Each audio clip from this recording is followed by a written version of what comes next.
ପୂର୍ବତନ କେନ୍ଦ୍ରମନ୍ତ୍ରୀ ଦେବେନ୍ଦ୍ର ପ୍ରଧାନଙ୍କ ପରଲୋକ।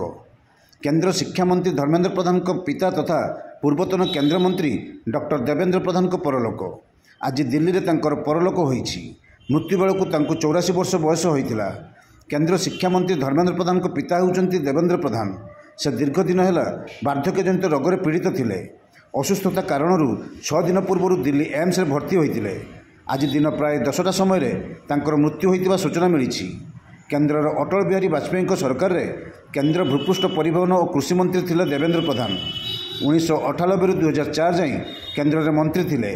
ପ୍ରଧାନମନ୍ତ୍ରୀ ନରେନ୍ଦ୍ର ମୋଦି ଦିଲ୍ଲୀସ୍ଥିତ ବାସଭବନକୁ ଯାଇ ସ୍ୱର୍ଗତ ପ୍ରଧାନଙ୍କୁ ଶେଷ ଦର୍ଶନ କରିବା ସହ ଶ୍ରଦ୍ଧାଞ୍ଜଳି ଜ୍ଞାପନ କରିଥିଲେ।